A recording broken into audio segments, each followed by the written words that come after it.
All right, so I guess I should start with some introductions to what this project is, what I'm doing for it, and how I went about it, and I guess most of all, what Warhammer is as a topic, because it's very deep and it's very lore heavy. So it's not the easiest thing to explain, but I'll try to. So this project is my final for DEMA, or Design Illustration and Media Arts, at my current tech school. And this project is a blog and digital documentation of my process throughout the past 3 weeks making my Warhammer figures and doing all of the things to make them look as good as I can make them. Through this process, I've gone through a lot of hard decisions, especially in choosing what I need to make, what I need to have done, and managing all of that while having so many things to do with the upcoming end of the year. But with that out of the way, here's an introduction to Warhammer lore. Alright, let's start from the beginning. In 1975, Games Workshop was created as a mailing business for fantasy RPGs and board games. So they were taking games from the United States and all over Europe and shipping them into the United Kingdom. And this was created by the three founders, Steve Jackson, Ian Livingstone, and John Peake. Although John Peake split off from the others in 1976, the other two have made themselves very famous through their writing, starting with The Warlock of Firetop Mountain, a single-person gaming book published by Puffin Books in 1982. And that was their first large brand deal with Puffin Books, even though they did many more down the line. Before then, they made White Dwarf, a hobbyist and tabletop games magazine. Starting in 1977, they quickly outgrew and absorbed Owl and Weasel, another UK-based TTRPG and hobbying newsletter. Their popularity grew from there. As of this video, White Dwarf's 500th edition is the newest book, releasing on May 17th, 2024. As for how they got on track to where they are today, the common Warhammer 40k wasn't made until 1986. Before then, their offshoot company, Citadel, was making archetypal miniatures with no story behind them. Then, in 1983, the first edition of Warhammer came out. It wasn't remotely close to Warhammer as we know it today, with many factions of similar origins, such as humans, elves, dwarves, all very humanoid in nature. Nowadays, there's a system for this called the Old World, which takes place in very traditional fantasy setting, where there's skeletons, zombies, everything of the normal fantasy genre.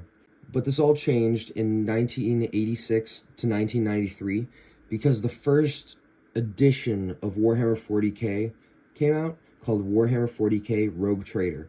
And this is where they introduced some of the most notable factions in Warhammer, such as the Space Marines or Adeptus Astartes, the Orcs, Eldar, Tyranids, Slaves to Darkness, such as the Black Legion, which is just general chaos, then the World Eaters of Khorne, the Emperor's Children of Slaanesh, the Death Guard of Nurgle, and Thousand Sons of Tzeentch.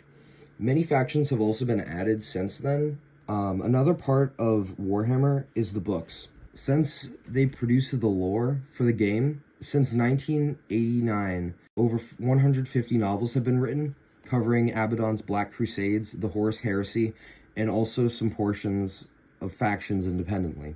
After the turn of the century in 2001, Games Workshop became very popular due to their next big release, Middle-earth strategy battle game. Following this, in 2012 and 2015 respectively, Warhammer Horus Heresy and Warhammer Age of Sigmar were released. Warhammer 40k is a grimdark setting that takes place in the far future of the 41st millennium. Humanity controls most of the galaxy, occupying over 100,000 planets in the Milky Way. However, it didn't used to be like this, as in the 29th and 30th millennia, mankind was fractured. Barbaric tribes were ruling over Earth, or Terra, and the God Emperor of mankind needed to rise up with the first genetically modified humans, the Thunder Warriors, to unite the tribes in an event known as the Unification Wars. Despite wanting to seem noble, he needed to also seem powerful so that the people of Terra would unite under his cause to lead and follow through with his great crusade. So the Thunder Warriors needed to be culled following the Unification Wars. That way, it would seem like the God Emperor of mankind was the sole person bringing the world together. Going into the 30th millennium, though, the God Emperor created 20 sons, or Primarchs, using his own gene seed split among all 20 of them. Of the 20, 2 have been scratched from all archives, those leading the 2nd and 11th legions. Still, though, the other 18 went on to lead the God Emperor's Great Crusade, and they needed armies to lead. So they took children from Terra and other worlds to inherit their Primarch's gene seed. This meant taking 23 gene seed enhancements, as well as a injection during their neophyte stage, or in their adolescent years. And during the early stages of the 32nd millennia, the Horus Heresy started. 9 of the Primarchs and their legions turned to chaos, corrupted by the warp. The other 9 stayed loyalists. And over the course of about 9 Terran years, mankind was thrown into disarray. Before the final battle of the Heresy, Ferrus Manus of the Iron Hands dies at Istvan. Alfarius Omegon die against Guilliman around Pluto. And Fulgrim, Angron, Magnus, and Mortarion ascend to demonhood under their respective gods of Slanesh, Khorne, Tzeentch, and Nurgle. During the final battle and siege of Terra, Sanguinius of the Blood Angels and Horus of the Lunar Wolves, who have now become the Sons of Horus, are killed, and the God Emperor is bound to the Golden Throne on the brink of death. Following the heresy, the traitor legions are flung into the Eye of Terror and into the Rift. Lorgar of the Word Bearers and Perturabo of the Iron Warriors are thought to have ascended to demonhood and also thrown into the Eye of Terror, while Rogel Dorn of the Imperial Fists and Conrad Kurz of the Night Lords are documented as dead. Other unknown Primarchs include Jagatai Khan of the White Scars, Leman Russ of the Space Wolves, Conrad Kurz of the Raven Guard, Vulcan of the Salamanders, and Alfarius Omegon of the Alpha Legion. Guilliman of the Ultramarines and the Lion of the Dark Angels are the only known surviving Loyalist Primarchs. After humanity retracted, they started expanding again. They encountered more chaos forces such as the Death Cults and monstrosities like the Tyranids and Necrons. The story changes from humans infighting to them trying to protect themselves and purge the Xenos and Chaos forces, including their own, because of the traitor legions and the chaotic Primarchs. The traitor legions are typically made up of the original members of their legions, as Chaos has preserved them throughout the years. Now that all the lore is out of the way, I can get to the stuff that I own and a little bit about my army. The first 2 bargain boxes which I bought were Leviathan boxes, and they came with 2 Ballistus Dreadnoughts, 20 Infernus Marines, 2 Terminator Librarians, 2 Apothecary Biologists, 2 Terminator Captains, 2 Lieutenants with Combi Weapon, 10 Sternguard Veterans, and 10 Terminators. Next, I got 2 Deathwing Assault boxes, which included 10 Deathwing Knights, 10 Deathwing Terminators, and 2 Belials, Chapter Master of the Deathwing. After that, I got a box of the Wrath of the Soulforge King, which isn't pictured in real life because I didn't get the actual box, but I was able to get the Space Marine part of it, which came with 10 Intercessors, Azrael, the Chapter Master of the Dark Angels, and 5 Firstborn Terminators. During summer break in Chattanooga, Tennessee, I got a box of 5 Desolation Marines. And finally, during Black Moon Games' dump truck sale, I got 2 Spearhead Forces with 2 Invader ATVs, 6 Outriders, 2 Captains with Jump Pack, and 30 Jump Pack Intercessors. Not pictured here is 1 Invader ATV, 3 of the Outriders, and the other 27 jump pack intercessors because they haven't been built yet.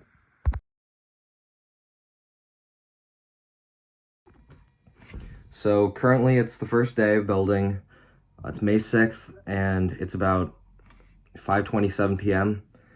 I'm going to try to start putting together the rest of the first spearhead force, and I'll update you guys when I'm done. To start off the lore dump for my faction specifically, I play the Dark Angels, whose Primarch is Lionel Johnson and one of the ones that's come back so far. He was found in the warp, and over the course of this video, I'll be giving you more facts about them. Alright, so looking at the time, it's 11:16 p.m., still May 6th, and what I've got is all of the first spearhead force is done. All 15 of the jump pack intercessors, the 3 outriders, the invader ATV, and of course, the captain with jump pack. Now I gotta box it all up and get it ready to bring into class tomorrow. So I'll give you an update back when I finish. Alright, so it's not pretty, but I have all of my built items here, and all of my unbuilt things are going to be off screen. So I guess I'll update tomorrow when everything's moved into the classroom. Alright, so I finally got all of my stuff loaded into the demo classroom, with this box being my assembled and this box being my unassembled miniatures. So now you'll see a small stop motion of me putting all of it up. During the stop motion and the subsequent building of the Invader ATV and 3 of the Outriders, you can see that not all of my models are the same color, some of them being orange and green, or a mix of the two, and this is because of sub-factions, which is very common amongst Space Marine legions. And this is where there are specific groups in each faction meant to do specific jobs. Those wearing orange armor in my army are the Deathwing Company, who kill the Fallen, and people who wear black armor are members of the Raven Wing, who use mobility on the battlefield. Alright, so it's almost the end of class on day 2. I've got the other Invader ATV already built up, and once I get back to school, I'll be able to start working on the Outriders and the rest of the jump packs. The other name given to the Dark Angels is the First Legion, and that's because Lionel Johnson was the first Primarch to be made, and a lot of the gene seed experiments were first done on the Dark Angels. This means that they have probably the most gene seed diversity. Alright, for now, I've got 1 Deathwing Knight and 3 Outriders done, and after I get home, I'm gonna do some more.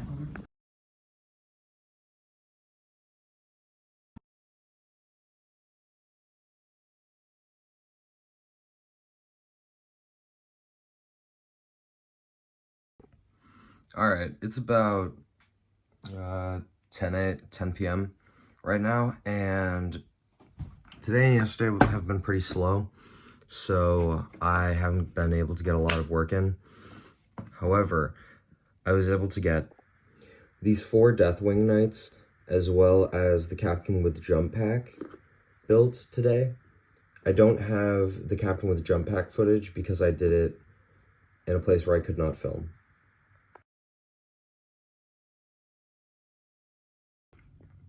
Alright, so it's day 4, and this is kind of the last day before the weekend that I have to work on this project, because prom is this weekend, and I won't get to work on any of this until probably Monday, so I'm going to get done as much as I can.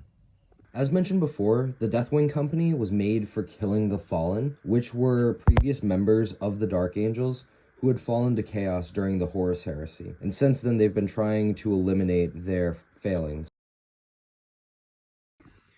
Alright, I was able to get the other 7 Deathwing Terminators done that I needed to make. Alright, so it's Sunday, May 12th, and I'm looking at all of my materials for my last 15 jump pack intercessors, and I don't have all the pieces. So what I'm going to start doing is I'm going to start painting up some of my Tau models, and I'm going to speed time-lapse that process, so then I can say that I did something today, and come tomorrow I'll be able to work on priming all of my miniatures with White Scar White, and then hopefully I can get a base coat on some of them.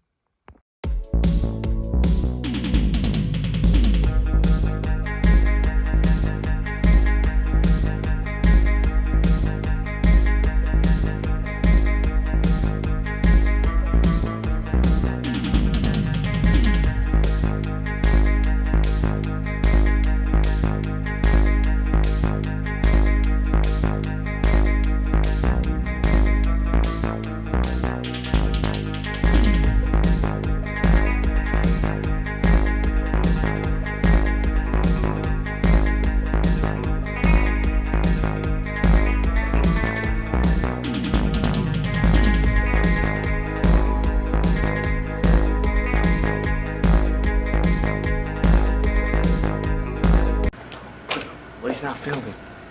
What's up, Danger? Welcome back to another YouTube video. Today we're gonna be spray painting miniatures, and it's gonna be amazing sauce.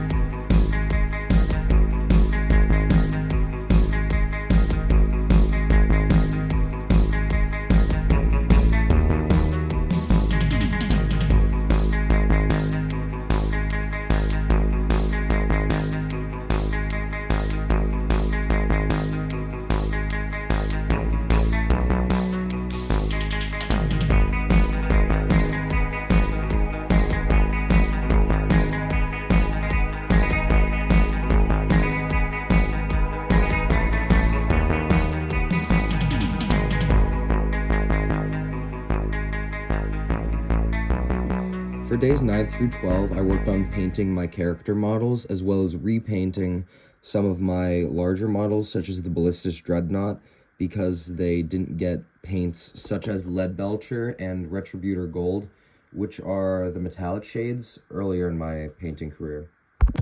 Predominantly, most of my army is Caliban Green, as Caliban is the homeworld of the Dark Angels, but the Deathwing are this bright orange, and that's because while they would typically be tan, I wanted them to be bright orange because it stood out better against the green. Alright, so because I've had about 20 hours of work this weekend, I haven't had the time to paint anything, and it's Sunday night before the final week of the project, and I just have to get everything that I'm hoping to done. So what I'm going to do is I'm going to try and base coat my 2 librarians, my one lieutenant, and my apothecary, and hopefully I can get some detail on them tonight. Days 13 through 15 were more of the same, where I was painting my character models. Caliban's society as a whole, around the 30th and 31st millennia, were originally an Arthurian type of knight order, where they had knights, kings, queens, and that's why the lion is so noble in stature and his armor looks like that of an ancient knight. Before the hexagaramation, where members of the First Legion were put into different wings, they were originally put into hosts, which served as ways to figure out what type of unit people were.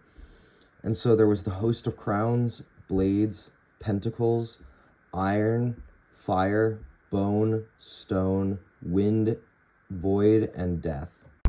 After the retiring of the hosts, hexagramation formations were used inside of the Dark Angels at the time of the Great Crusade and Horus Heresy. and these included the Deathwing and Ravenwing, which are both still around, the Dreadwing, Firewing, Ironwing, and Stormwing, which seem to be lesser parts of the Dark Angels as we know them now. Another name for the non-traitorous Dark Angels are the Unforgiven, because over half of their legion fell to chaos during the Horus Heresy.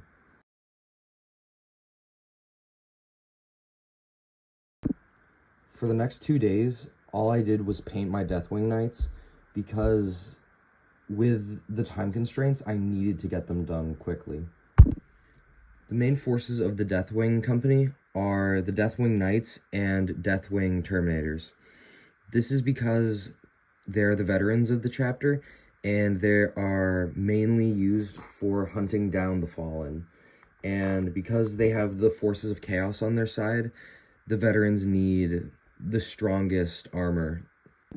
The way that they descend into combat from homing beacons is similar to that of an angel flying down on an unholy spirit.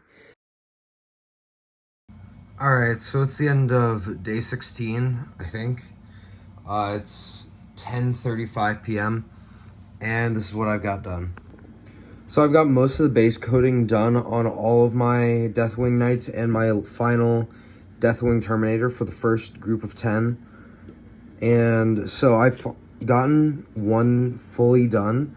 So he's got all of the washes, all of my highlighting, everything on him.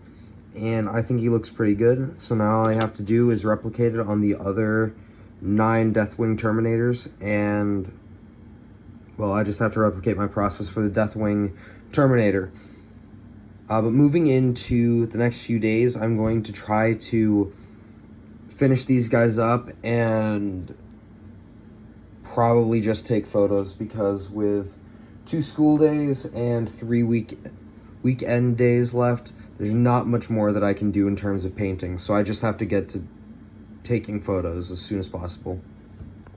Again, with just 5 days left, I'm really just gonna have to finish up painting these tomorrow, maybe Friday, and then I've just got to take photos and start editing them over the weekend, because presentations are Tuesday and Wednesday.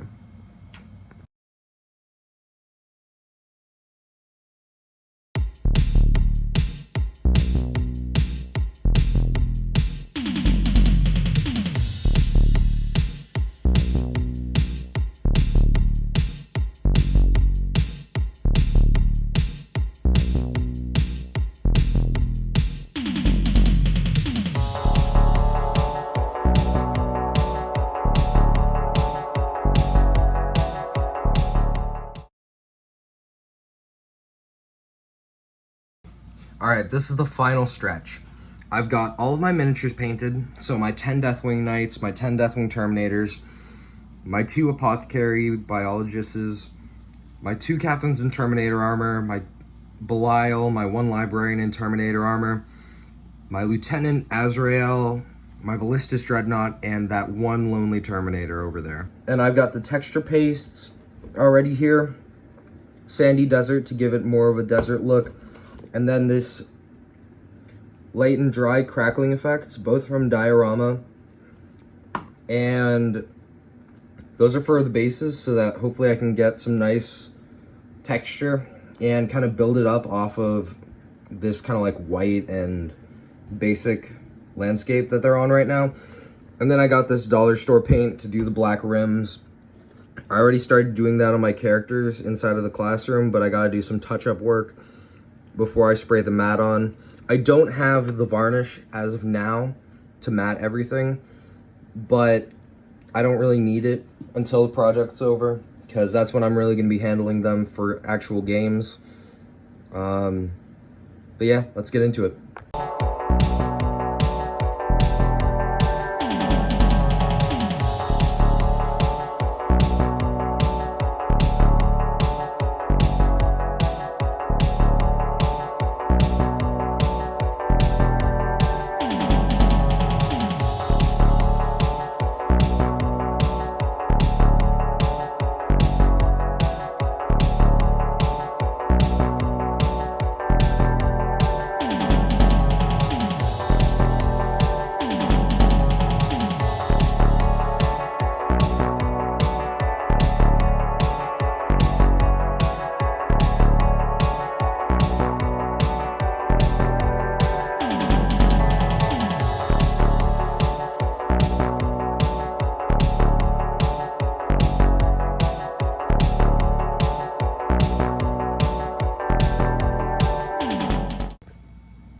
it's 11:14 p.m. and I have all 10 of my Deathwing Terminators, my 10 Deathwing Knights, my 1 normal Terminator right in the middle there, and then my Ballistas Dreadnought all based up.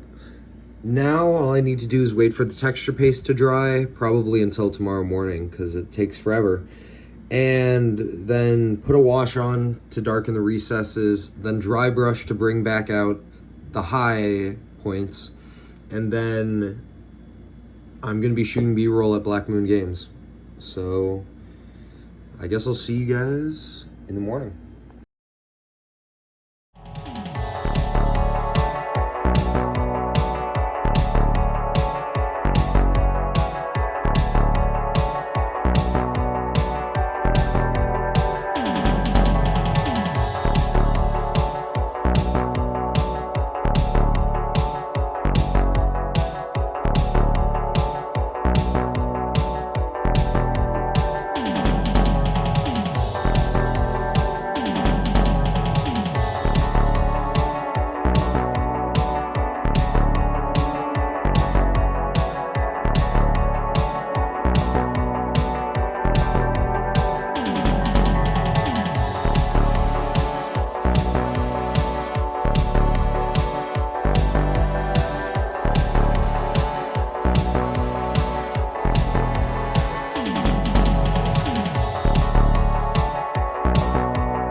Negative K, nothing further, just see the cab on the corner.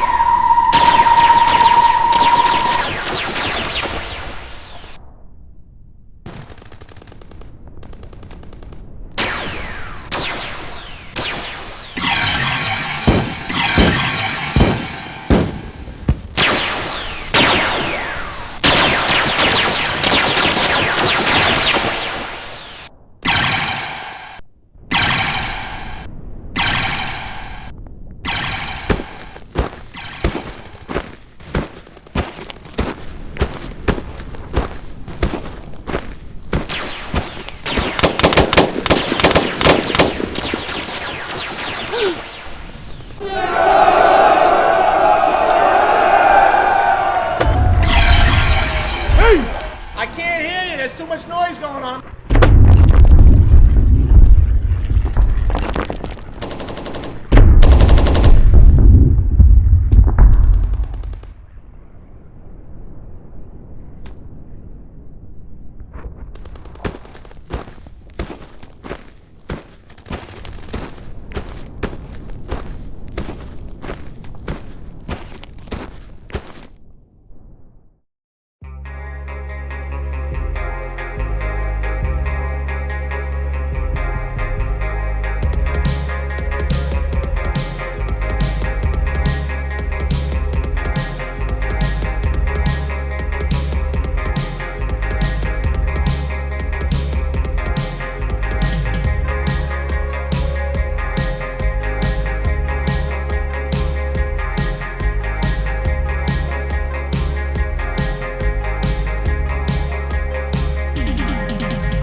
So I'm going into this without a script, and